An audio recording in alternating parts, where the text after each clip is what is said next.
주시는 하나님의 말씀 사도행전 제2장에 있는 말씀 가운데 읽도록 하겠습니다. 사도행전 제2장 37절부터 마지막 절인 47절까지가 오늘의 본문이 되겠습니다. 사도행전 제2장 37절부터 47절에 있는 하나님의 말씀을 들으십시오. 그들이 이 말을 듣고 마음에 찔려 베드로와 다른 사도들에게 물어 이르되 형제들아 우리가 어찌할꼬 하거늘 베드로가 이르되 너희가 회개하여 각각 예수 그리스도의 이름으로 세례를 받고 죄 사함을 받으라. 그리하면 성령의 선물을 받으리니 이 약속은 너희와 너희 자녀와 모든 먼 데 사람 곧 주 우리 하나님이 얼마든지 부르시는 자들에게 하신 것이라 하고 또 여러 말로 확증하며 권하여 이르되 너희가 이 패역한 세대에서 구원을 받으라 하니 그 말을 받은 사람들은 세례를 받으며 이날의 신도의 수가 3,000이나 더하더라. 그들이 사도의 가르침을 받아 서로 교제하고 떡을 떼며 오로지 기도하기를 힘쓰는데 사람마다 두려워하는데 사도들로 말미암아 기사와 표적이 많이 나타나니 믿는 사람이 다 함께 있어 모든 물건을 서로 통용하고 또 재산과 소유를 팔아 각 사람의 필요를 따라 나누어 주며 날마다 마음을 같이하여 성전에 모이기를 힘쓰고 집에서 떡을 떼며 기쁨과 순전한 마음으로 음식을 먹고 하나님께 찬미하며 또 온 백성에게 칭송을 받으니 주께서 구원받는 사람을 날마다 더하게 하시니라. 주께서 이 말씀을 사용하셔서 우리에게 필요한 은혜를 베풀어 주시기를 원합니다.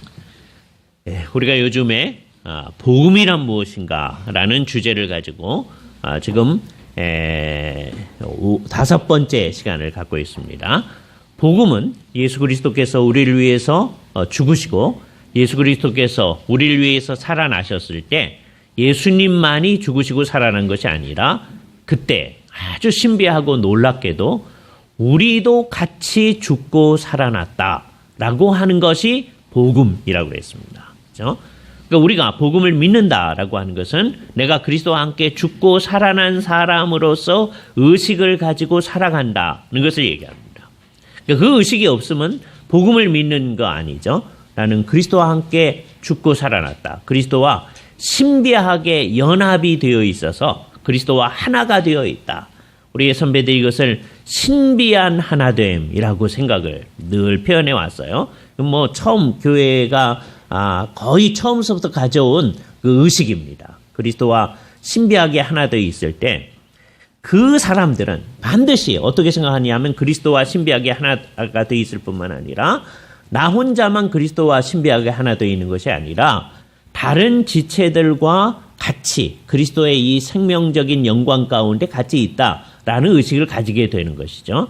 그래서 우리를 교회라고 하는 겁니다. 우리를 교회. 그러니까 복음을 믿는 사람들은 반드시 교회에 속해 있음을 의식하게 되는 거예요. 그러니까 복음을 믿는 사람들이 바로 교회입니다. 그렇죠? 그러니까 교회라고 하는 이 공동체가 있어서 거기에 이제 있어도 내가 그리스도와 함께 죽고 살아났다는 의식이 진짜로 없다면 그건 교회가 아닌 거예요. 그 의식을 다 가지고서 우리가 이 땅 가운데서 그리스도께서 이 땅 가운데 우리로 어떻게 살게 하는가 하는 것을 생각하면서 날마다 그것을 추구해 나아가는 공동체, 교회 공동체라고 했습니다. 그렇기 때문에 복음을 믿는다라고 하는 것은 아주 자연스럽게 교회에 대한 이해를 우리 가운데 있게 하는 거죠. 그래서 지난주에 우리가 교회이다라고 하는 걸 분명히 했습니다. 교회는 구약에도 교회가 있었습니다. 구약 교회는 앞으로 메시아가 오셔서 이루실 구원을 바라보면서 믿는 교회였죠. 그리스도께서 장차 이루실 그 구원을 그거는 아직 이루어지지 않았는데 구약 사람의 입장에서는 그것이 저들에게 영향을 거꾸로 미쳐서 앞으로 이루어질 구원의 근거에서 예수 그리스도의 구속함의 근거에서 사는 거예요. 그러니까 자기들은 어떤 형태로 믿느냐면 예수님이 십자가에 죽고 부활하셔서 우리의 죄를 용서하신다는 걸 구약 성도들이 알 수는 없습니다. 그러나 하나님께서 이루실 구원을 믿는 마음으로 살게 되는 거죠. 장차 메시아가 오실 터인데 메시아가 하나님이 정하신 방식대로 구속을 이루실 것이다 라고 하는 걸 믿는 그 사람들이 구약교회였습니다. 그죠? 근데 구약교회로부터 이제 신약교회로의 전환은 이제 구약교회 맨 처음에는 구약교회에 속해 있던 사람들이 신약교회로 가게 되는 거죠. 그 전환이 아주 대표적인 예가 오늘 읽었던 이 말씀입니다. 그죠? 구약교회에 속해 있던 사람들은 다 유대인들 뿐이었어요. 그죠? 하나님께서 이 세상에 있는 모든 사람들이 하나님을 안 믿어 나가니까 자기식으로 하나님을 추구해서 결국은 하나님을 제대로 믿는 사람이 하나도 없어지니까 결국 아브라함이라고 하는 한 사람을 이제 뽑아내셔가지고서는 그 사람한테 약속을 주신 거죠. 그래서 그의 후손으로서 이 복음의 내용을 구약적 형태의 복음의 내용을 믿는 사람들이 구약교회의 사람들입니다. 그 사람들은 거의 다 유대인이에요. 이방 사람들 가운데서도 내가 여기에 속하고 싶습니다. 그리고 오는 사람들이 있겠죠. 루카 같은 예가 그런 대표적인 예입니다. 그럼 어떻게 해야 되느냐? 어머니의 하나님이 내 하나님이 되고 어머니의 백성이 내 백성이 됩니다. 라고 해서 전환을 이루어야 됩니다. 유대인이 돼야 되는 거예요. 모압 여인이었는데 나는 계속해서 모압 여인으로 있으면서 하나님을 믿겠습니다. 그게 되지 아니하고 구약교회에 있어서는 이제 하나님을 섬기는 형태, 모압의 신들을 섬기지 아니하고 유일하신 여호와 하나님을 섬긴다. 그게 바뀔 뿐만 아니라 유대인이 돼야 되는 거예요. 어머니의 백성이 나의 백성이 되어진다. 그게 구약교회였어요. 그죠? 그래서 유대인이거나 유대인이 된 사람들이 구약교회에 속해 있는 사람들입니다. 그런데 그 구약교회에 있는 사람들이 어떤 때에는 하나님의 그 약속대로 메시아가 오셨는데 그걸 잘 몰랐어요. 잘 몰랐던 이 사람들이 예수님의 십자가 사건이 어떤 의미로 일어났는지를 이제 사도들이 오순절날 설명해 주는 얘기를 들었을 때 이 유대인들의 반응이 37절 말씀에 나타나는 겁니다. 그들이 이 말을 듣고 마음에 찔려 놀라운 거죠. 어떻게 마음에 찔리게 됐느냐? 자기들이 예수를 십자가에 못 박게 하소서 했던 그 사람들이거든요. 구약교회에 속해 있던 그 사람들입니다. 근데 우리 때문에 예수님이 십자가에 죽으셨구나 라는 것을 알게 되어졌어요. 하나님이 메시아를 주시겠다는 약속을 주셔서 메시아를 보내주셨고 놀라운 일을 일으켜 주셨는데도 우리는 그거에 대해서 잘 몰랐다. 맹목이었다. 눈을 떴는데도 안 보이는 거죠.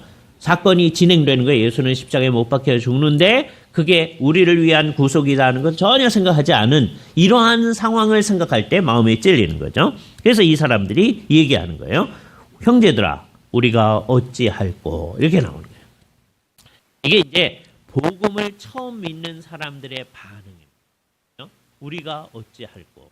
베드로가 설명을 해주는 거예요. 너희가 회개하고 각각 예수 그리스도의 이름으로 세례를 받아라. 이렇게 얘기하는 거예요. 회개를 해라. 그죠? 하나님은 여기 놀라운 일이 일어나는 거예요. 어떤 사람이 진짜로 회개를 하려면 어떻게 해야 회개가 일어나느냐 하면 성령님이 그들 안에서 역사해서 회개가 일어날 수 있어요. 그죠? 그런데 너희가 회개를 하고 다음에 회개했다는 표로 세례를 받는 거예요. 우리가 정말 우리의 죄를 잘못했습니다. 라는 표로 세례를 받는 겁니다. 그죠? 그러면 너희 죄사함을 받는다. 이렇게 얘기했어요. 이 말을 오해하면 안 됩니다. 이걸 기계적으로 적용하는 사람은 회개하고 세례 받는 게 먼저 있고 그 다음에 죄사함 받는 게 있구나. 이렇게 생각하게 됩니다. 베드로는 분명히 그렇게 얘기했어요. 말을 알아들어야 돼요. 그죠? 예. 어떻게 된 거냐? 실상은 나중에 이제 전체적으로 나타나는 걸 보면 어떤 사람이 진짜로 회개를 한다 그러려면 이미 성령님이 그 안에 역사하고 그 사람이 그리스도와 함께 죽고 살아나야만 회개를 할 수 있는 거예요. 네. 그러니까 이 사람의 죄 사함은 내가 예수를 진짜로 믿고 난 어찌하면 좋습니까? 라고 할 때 이미 죄 용서함이 주어지는 겁니다. 그죠? 그런데 그것을 바깥으로 표현해내는 것이 세례를 받는 형식으로 나타나는 거죠. 이 얘기를 듣고서는 이 사람들이 정말로 나 믿습니다. 그러면서 세례를 받기 시작했습니다. 이게 기독교 공동체에서의 이를테면 그 전에 그 유사한 형태가 있었는데 기독교 공동체에서의 최초의 세례 행위였습니다. 사도들이 어떻게 이렇게 할 수 있느냐? 예수님께서 부활하신 다음에 여러 번 제자들한테 너희가 이제 앞으로 해야 할 일을 말씀해 주셨어요. 그걸 요약해 주는 말씀이 마태복음 28장에 있는 말씀입니다. 너희는 가서 모든 족속으로 제자를 삼아. 예수의 제자가 되는 게 먼저 있어지느니라고 하는 걸 얘기하는 거죠. 그런 다음에 제자가 된 사람들한테 아버지와 아들과 성령의 이름으로 세례를 주고, 그래서 제자됨이 먼저 있고, 다음에 그런 사람들, 제자가 된 사람한테 세례를 베푼 거예요. 그런 다음에 내가 너에게 분부한 모든 것을 가르쳐는 일이 있는 거죠. 그런데 제자를 삼으려면 이미 가르치는 게 있어야 되잖아요. 복음을 선포해서 예수의 제자가 돼야 된다. 난 그리스도와 함께 죽고 살아나야 된다. 그걸 알아야 되잖아요. 예비적 가르침에 해당하는 게 있겠죠. 예, 그게 있고, 다음에 세례를 받은 다음에 또 가르쳐야 돼요. 그죠? 그래서 교회는 언제나 가르침을 잘 받아야 됩니다. 그런 다음에 우리가 가르침을 받는 사람들로서 이제 해야 할 일이 뭐냐? 가르쳐 지키게 하라라고 예수님이 얘기하신 거죠. 결국 이 세상에서 주님의 뜻을 수행하는 공동체가 이 세상에 있게 되어지는 거예요. 주님의 뜻을 다 받아들이고서 사도들이 자기들도 십자가와 부활의 의미를 깨달은 지가 얼마 안 됐어요. 성령이 저들에게 임하여 왔을 때 그걸 제대로 깨달았거든요. 그죠? 예수님이 십자가에 죽으신 것이 자기의 죄 때문이 아니고 우리의 죄 대신에 예수님이 형벌을 받으신 것이다. 우리의 죄 때문에 예수님이 진노를 받으신 것이다. 놀라워서 이제 자기가 그리스도와 함께 죽고 살아났다고 하는 것을 고백하면서 그 일이 우리에게 진짜로 일어났다고 하는 걸 표현하는 형태가 세례를 받는 거였습니다. 그죠? 그래서 이 일은 어떤 일이 되어지느냐? 구약교회에 속했던 성도들이 신약교회로 전화해 가는 거예요. 그러니까 맨 처음에 신약교회는 맨 처음에는 구약교회에 속해 있던 사람들이 신약교회의 교인이 되는 겁니다. 구약교회에 여러 사람이 속해 있었어요. 근데 그 사람들이 모두 다 신약교회로 속하지가 않았다는 게 안타까운 일이에요. 이 비슷한 일이 언제도 있느냐? 이거하고 완전히 똑같은 건 아닌데요.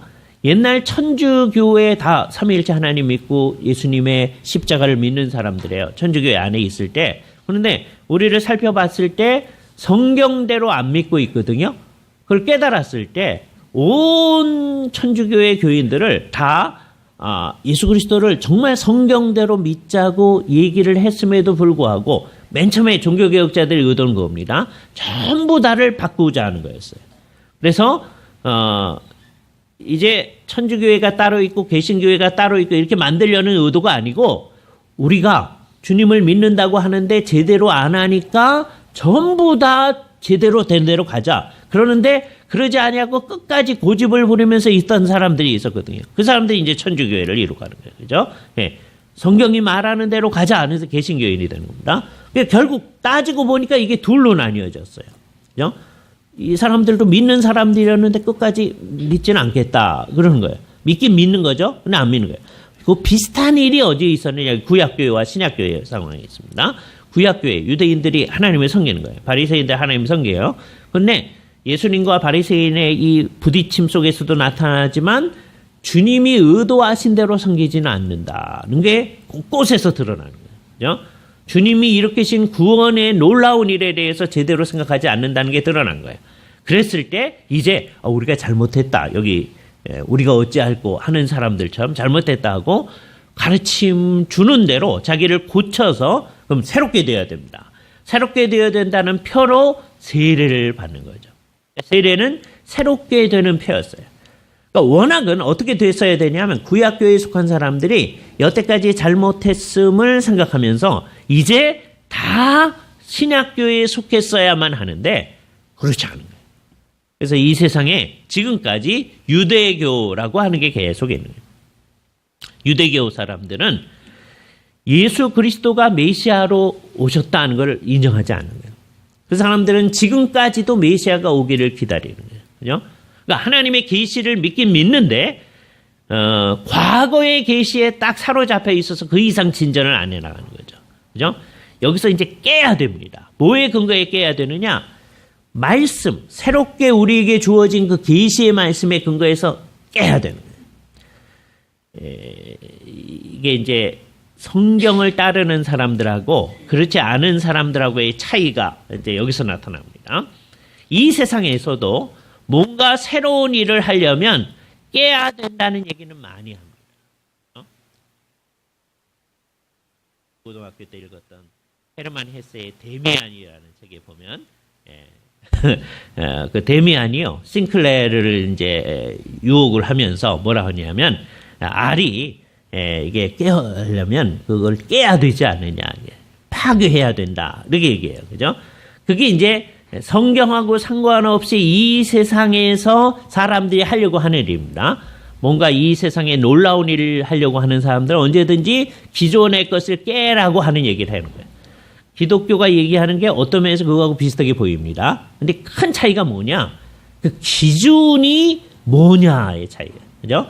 우리는 왜 깨느냐? 하나님의 새로운 계시가 왔기 때문에 신약교회 입장에서는 또 종교개혁 시대에는 하나님의 그 계시의 내용, 즉 성경에 우리가 충실하지 않은 것 때문에 그 성경이 기준이 되어지고 그것에 근거해서 우리가 잘못했던 걸 모두 깨고 성경적인 새로운 질서를 만들어내려고 하는 게 목표였죠. 그러나 사람들은 언제나 그것에 따라가지 않는 사람들이 있는 거예요. 그걸 갖다가 반동이라고 합니다. 그죠? 무슨 움직임이 일어나는 거예요? 거기에 대해서 가지 않으려고 하는 운동, 반동이죠. 공산주의도 아까 얘기했던 것처럼 이 세상에서 뭔가를 해보려고 하는 거예요. 근데 그걸 그러지 않아야 된다는 사람들을 그래서 반동분자, 그렇게 공산주의자들이 표현을 했던 거죠. 예, 이 세상의 역사가 가는데 그 역사에 가는 방향으로 가지 않는다고 얘기하는 거예요. 그러니까 여기서 잘 생각해야 돼요. 이 세상에 뭔가를 새로운 일을 하려고 하는 사람들은 언제든지 깨는 것을 얘기합니다. 우리도 똑같이 깨는 걸 얘기하는 것 같은 게 아니고 여기서는 분명한 기준이 있다라고 하는 걸 얘기해야 돼요.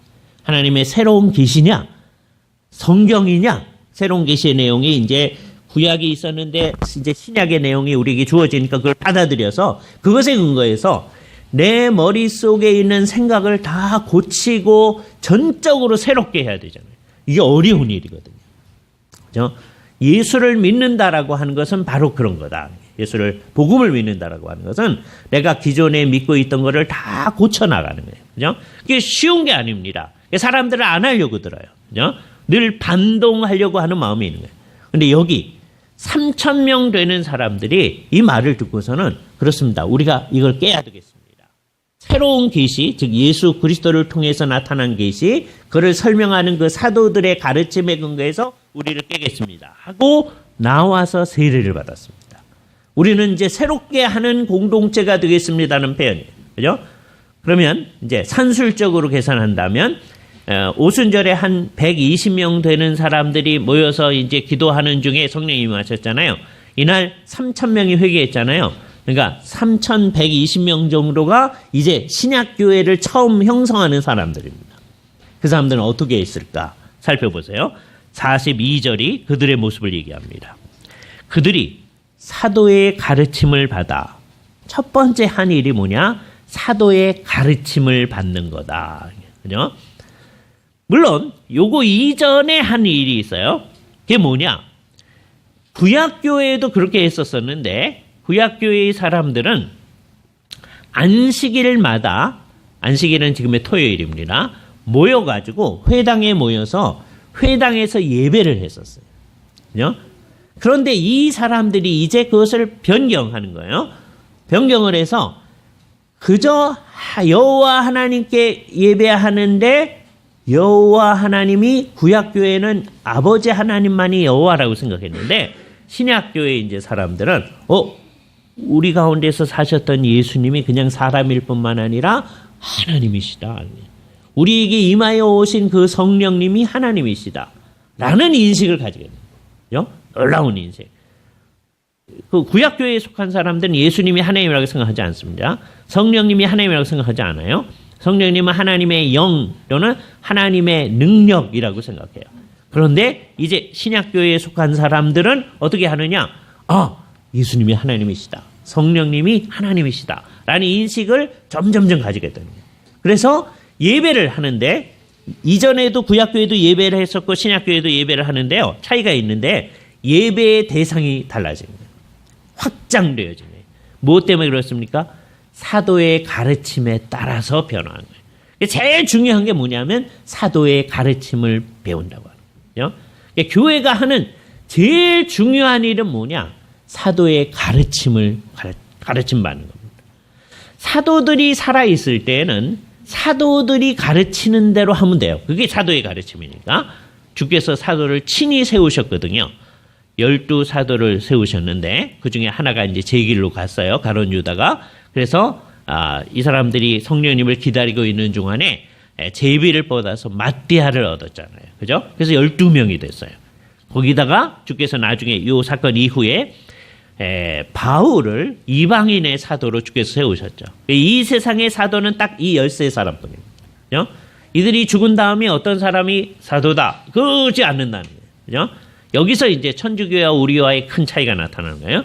천주교회는 사도들이 죽으면 그 사도들의 그 권세가 그 사도의 계승자들에게 넘겨진다고 생각하는 거예요.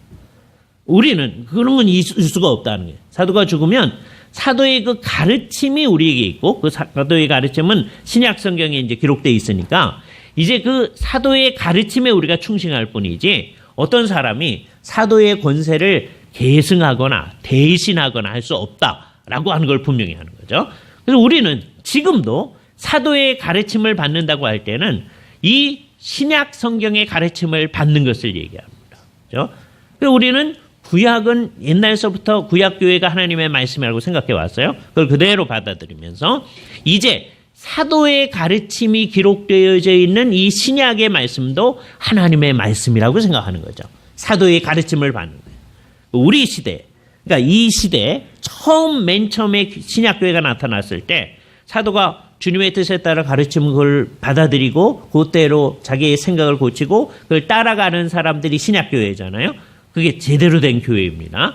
우리 시대는 어떻게 되느냐? 사도가 다 죽었지만 하나님과 함께 하늘에 있어요. 그러나 그들의 가르침은 오늘날도 신약 성경에 있어서 그것대로 있기 때문에 그 신약 성경의 가르침을 따라가는 게 사도의 가르침을 받아나가요. 우리들은 사도들이 우리에게 없어서 우리는 어떻게 할지를 모르겠습니다. 그러지 않는다는 거죠. 그래서 우리들은 제대로 된 교회는 언제든지 모일 때마다 신구약에 나타난 하나님의 가르침을 잘 생각하고 그 말씀에 근거해서 우리의 생각을 다 고쳐나가는 일을 하는 거예요. 이게 교회 공동체의 제일 중요한 일입니다. 교회는 뭐 하는 거냐? 교회는 아까 얘기했지만 그리스도와 함께 죽고 살아난 그 사람들이라고 그랬어요. 이 사람들은 한 번 새롭게 되어진 거예요.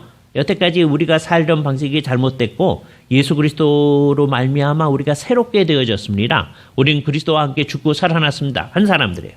그 사람들의 특성은 뭐냐? 한 번 새롭게 됐으니까 이제 나는 다 완전하다 그런 게 아니라 주님께서 우리를 고치시는 대로 고쳐나갈 용의가 있는 사람.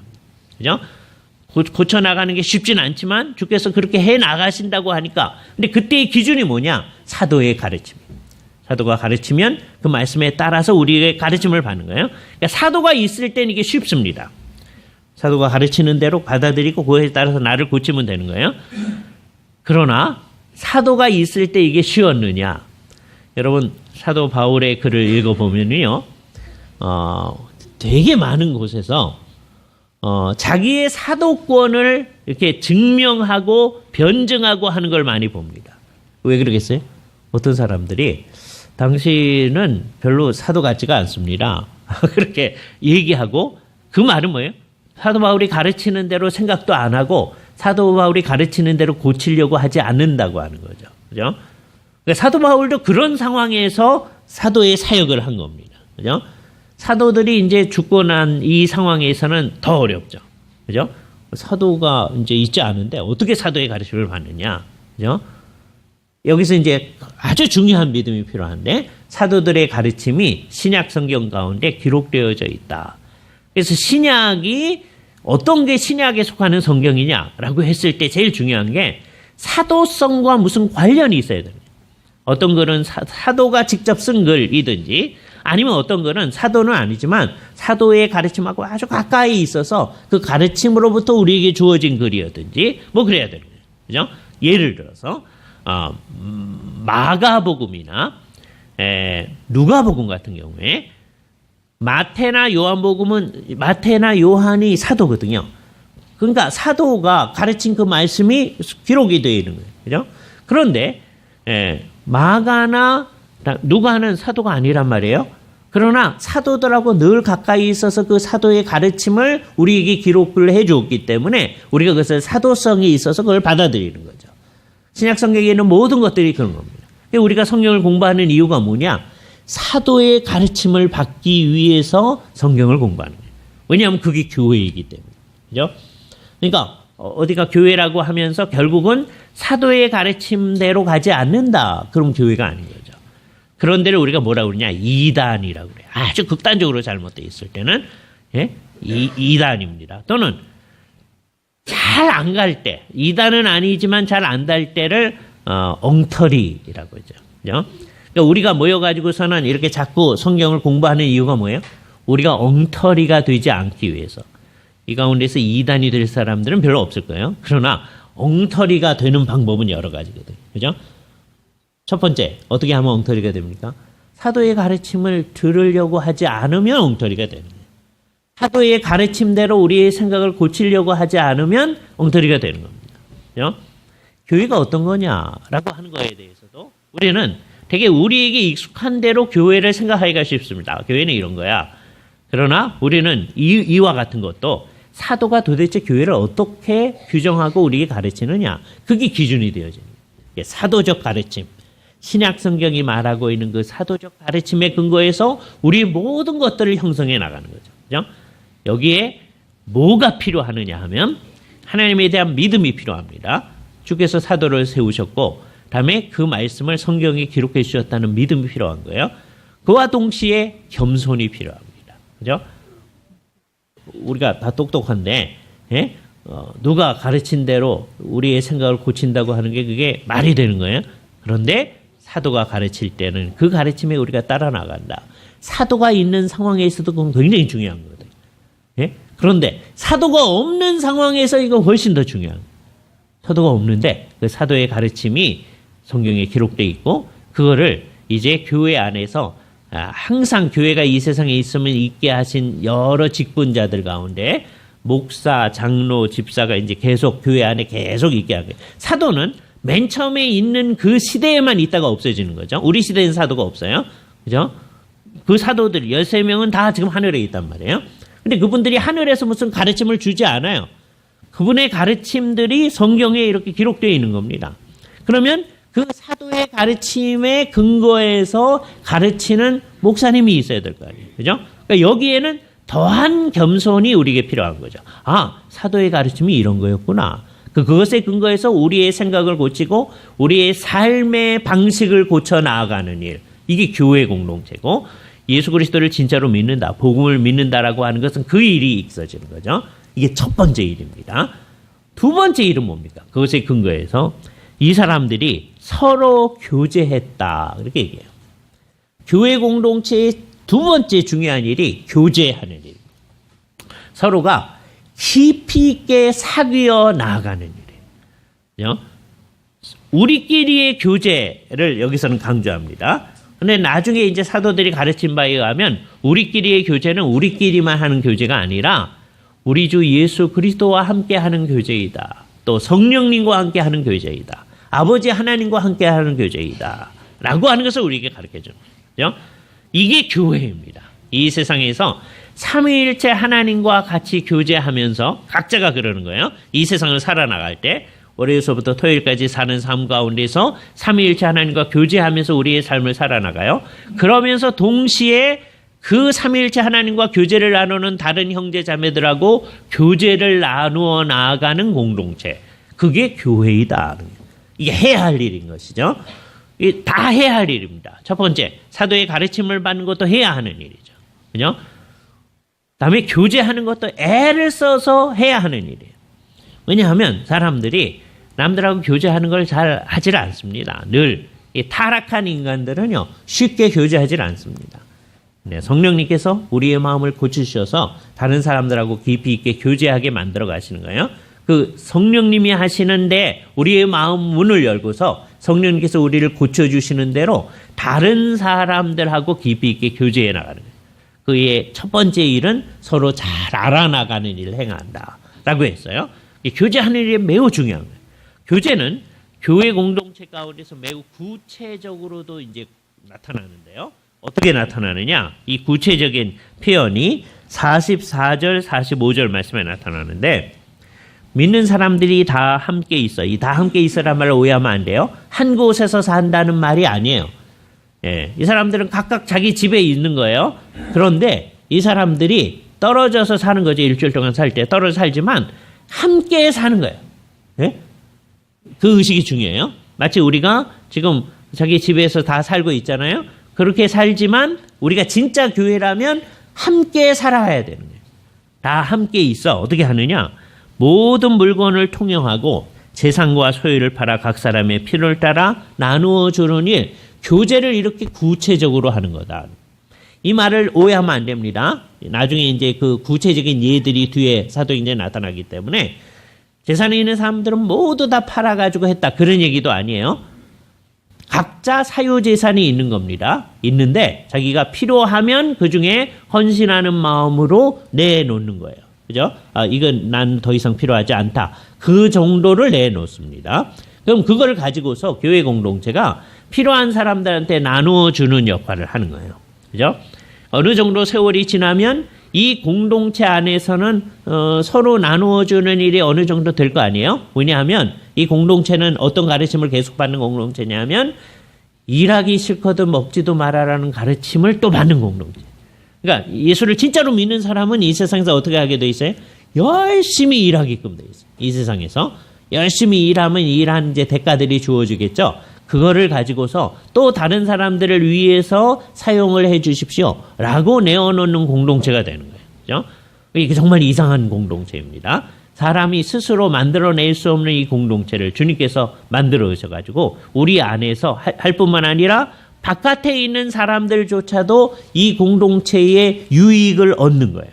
그래서 어떻게 하느냐?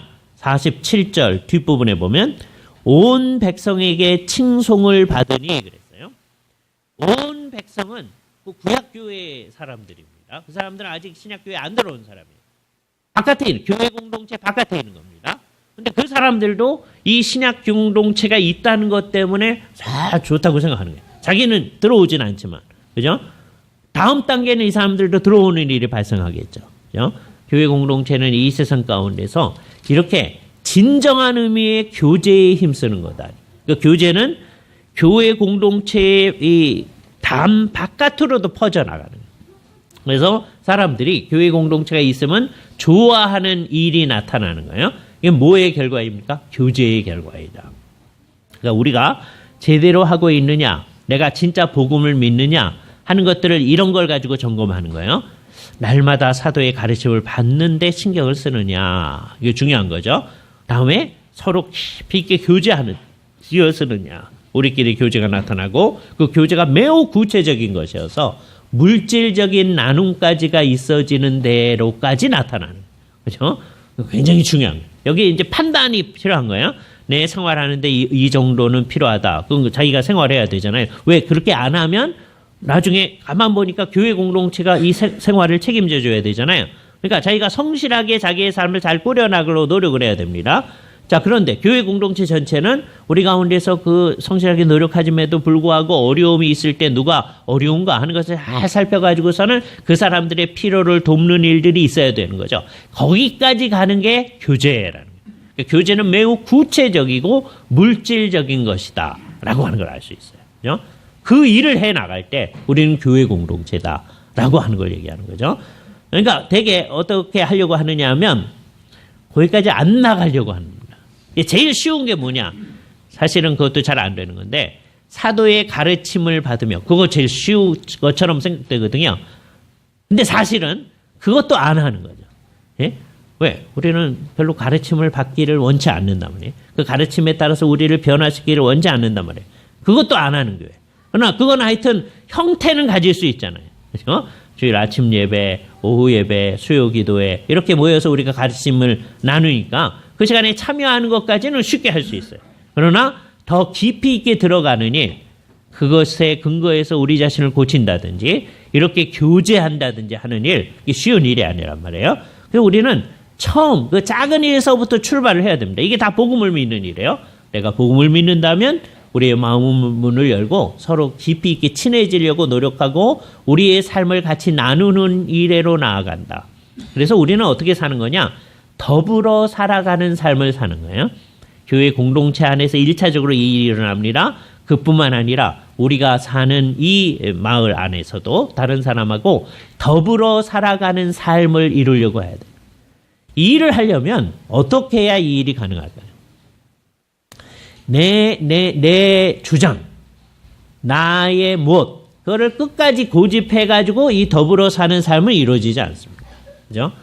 그러니까 어떻게 해야 이게 이루어져요? 제가 늘 하는 얘기지만, 이 세상에 나아가서 우리가 손에 나는 삶을 살아야만 이게 이루어집니다.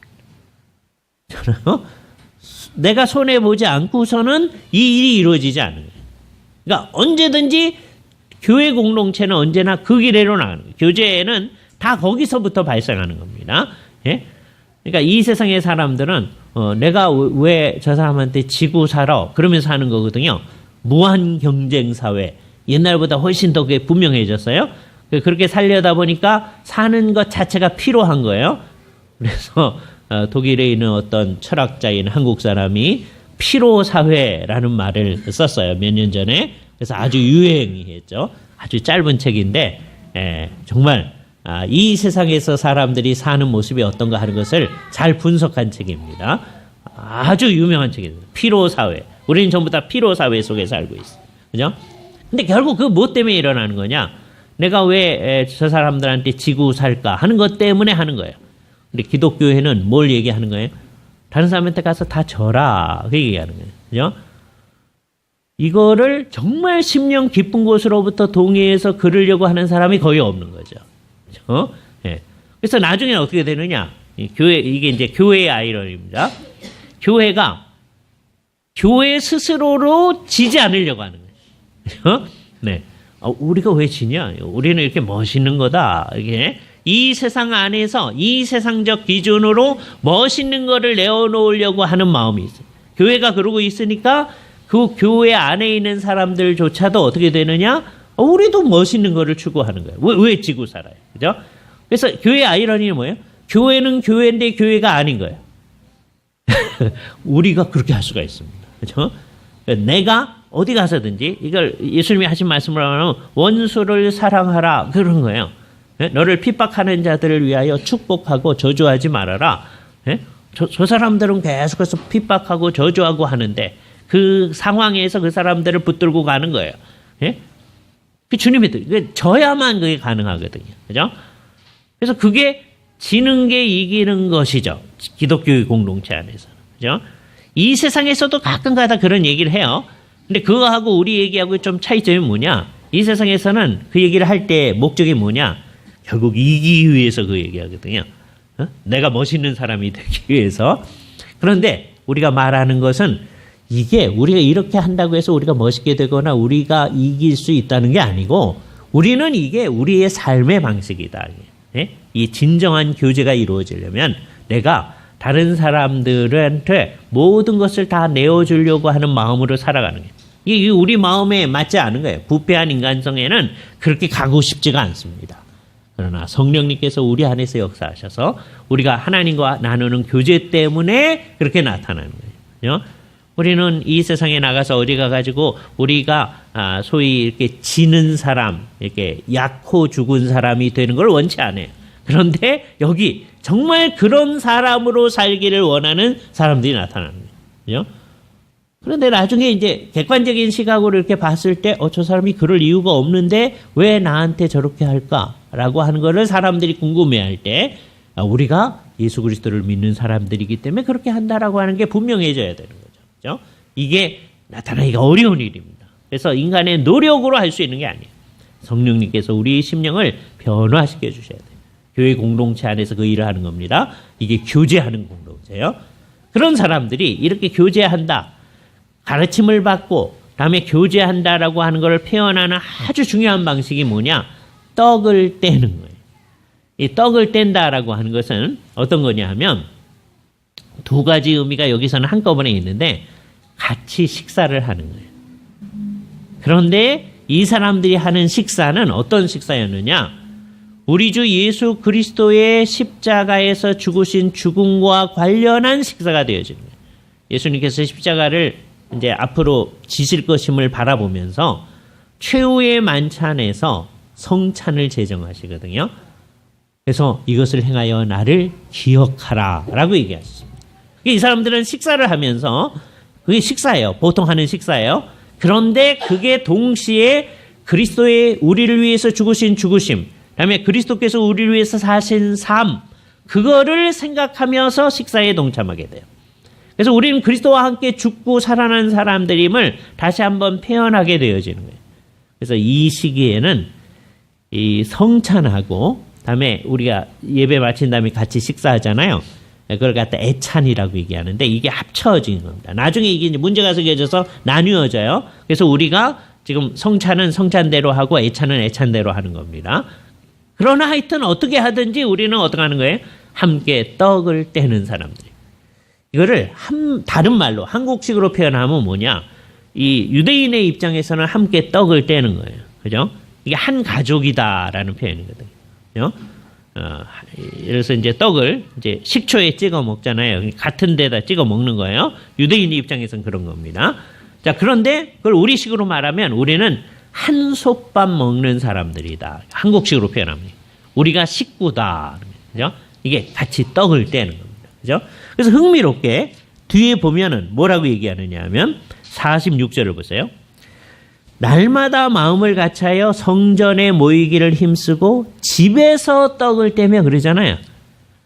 이게 참 재미있는 현상입니다. 이게 과도기 상황이니까 구약교회에 늘 정한 시간에 성전에 가서 기도를 했단 말이에요. 그러니까 예수를 믿는 사람들, 이제 신약교회에 속하게 된 사람들도 성전이 있는 동안에 가서 기도 시간에 동참을 하는 거예요. 유대인의 기도 시간에. 그렇죠? 동참을 하는 거예요. 그러니까 여기는 예수를 믿는 3,120명만 모이는 거 아니에요. 유대인의 기도 시간에 정해진 기도 시간이 있어요. 그죠? 그 시간에 예루살렘 성전에 올라가서 그 사람들 기도한다는 거예요. 예수를 믿게 된 사람들도 같이 기도를 하는 거예요. 그런데 기도의 대상이 달라졌고 기도의 내용이 달라지는 거예요. 그죠? 그러나 성전에 가서 함께 기도를 해요. 그리고서는 흥미로운 게 거기서 떡을 뗐다고 하지 아니하고 어디서 떡을 떼요? 집에서 떡을 떼며.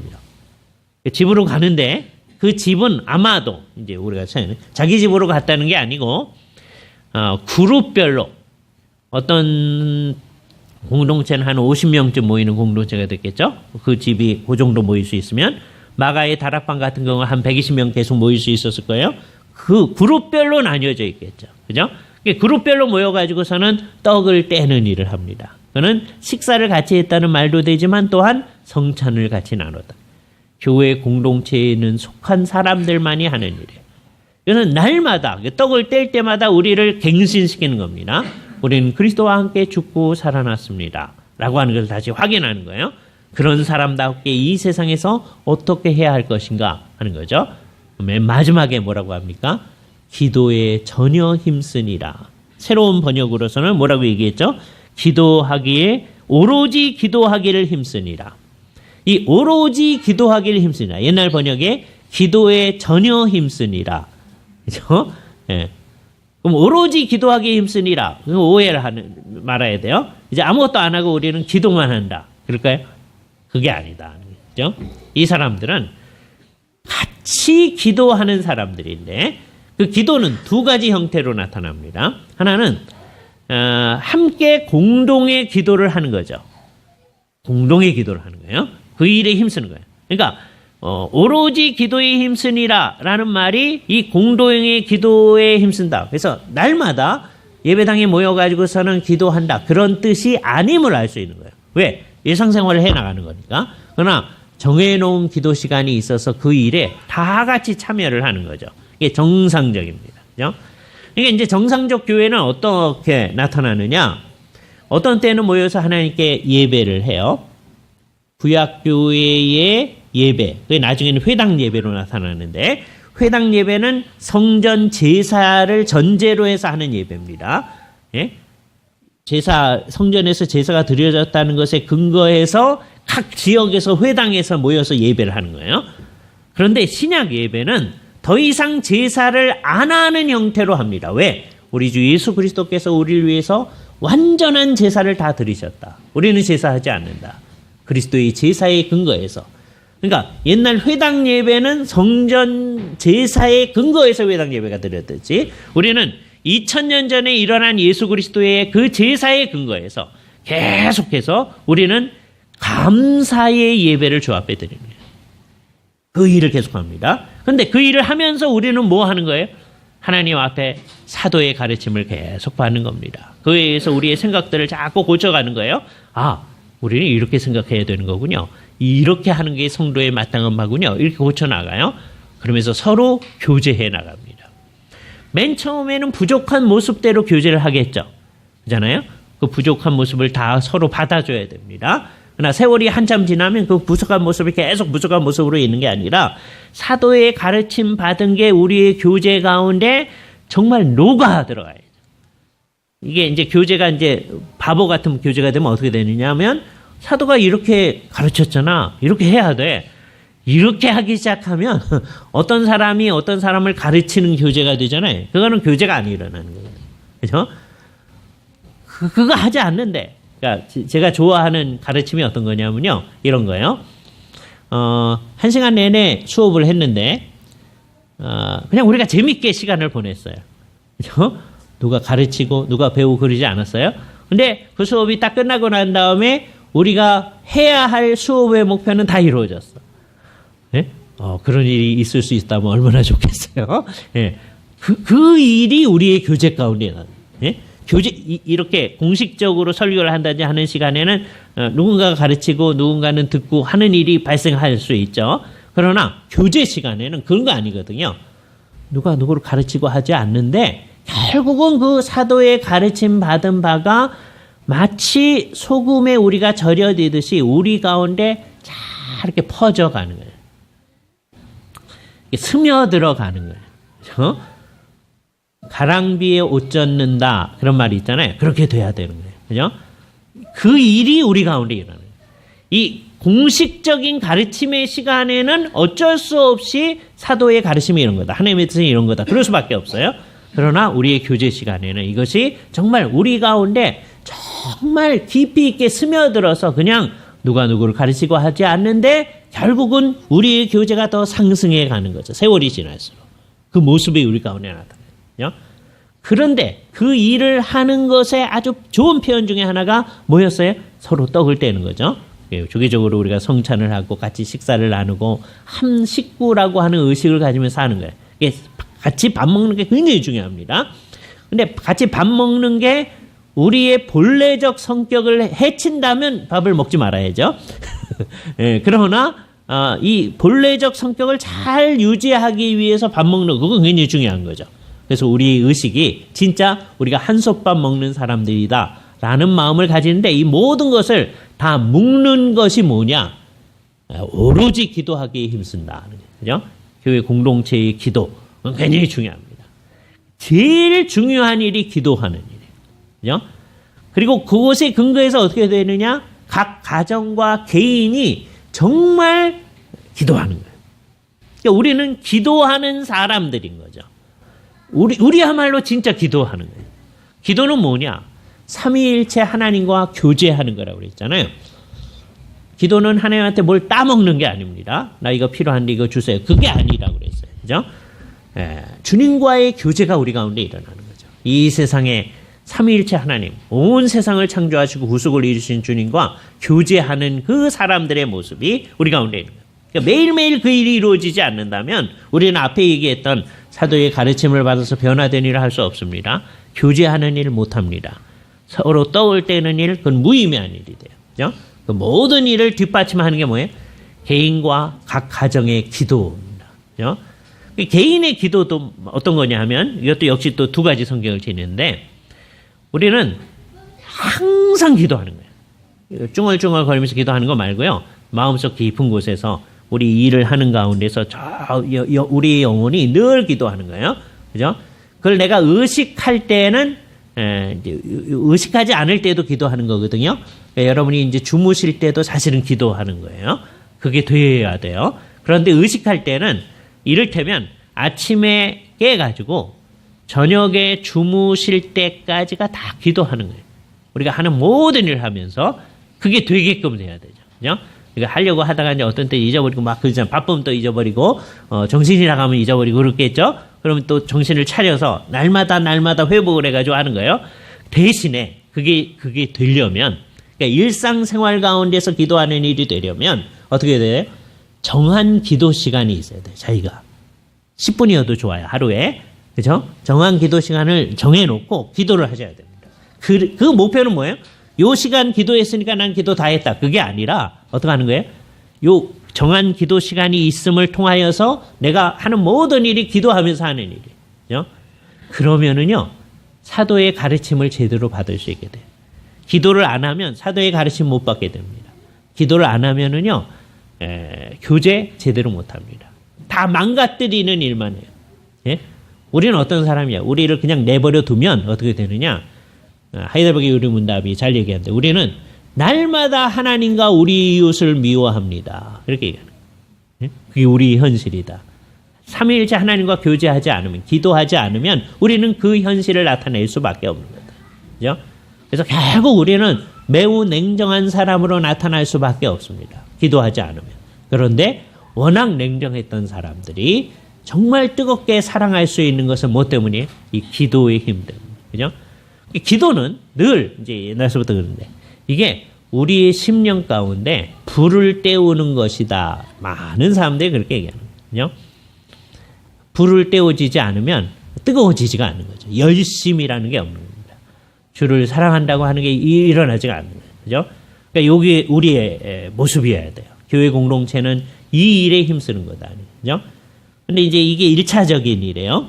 이 일을 하는데 자기네만 그렇게 하는 게 아니고 왜 이렇게 하느냐? 다른 사람들도 그렇게 하도록 하기 위해서 하는 거거든요. 그것을 우리는 선교 또는 전도라고 얘기합니다. 그러니까 우리가 먼저 이 모습을 드러내야 돼요. 날마다 가르침을 받아서 고쳐나가요. 근데 그 일이 이루어지려면 기도가 저 밑에 있어져야 돼요. 수요기도에 우리가 모여서 기도하잖아요. 그게 토대가 되어지는 거예요. 교회 공동체의 가장 기본적인 일은 기도하는 일입니다. 그죠? 그래서 그 기도의 근거에서 우리가 사도의 가르침도 받고요. 우리가 변화하고 주님이 원하시는 교제가 우리 가운데 일어나고 그렇게 하고 있다는 것을 이제 정한 때의 성찬을 통해서 또 애찬을 통해서 우리 가운데 나타내는 일을 하는 겁니다. 이게 교회 공동체예요. 교회 공동체가 해야 할 일입니다. 부디 우리가 이렇게 함으로 복음에 참여하고 있는 사람들이다. 복음과 함께 고난을 받는 사람들이다. 라고 하는 것을 잘 드러내야 됩니다.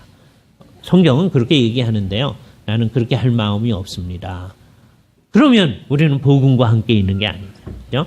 성경에서 그래서 가르침을 받았으면 우리가 그 모습을 드러내기 위해서 생각을 해야죠. 그죠? 다음 주와 그 다음 주는 이것보다 훨씬 더 큰 주제로 나아갑니다. 그러나 그것도 다 복음과 관련된 겁니다. 우리 모두가 복음에 참여하는 사람으로서 살아갈 수 있기를 바랍니다. 같이 기도하시죠.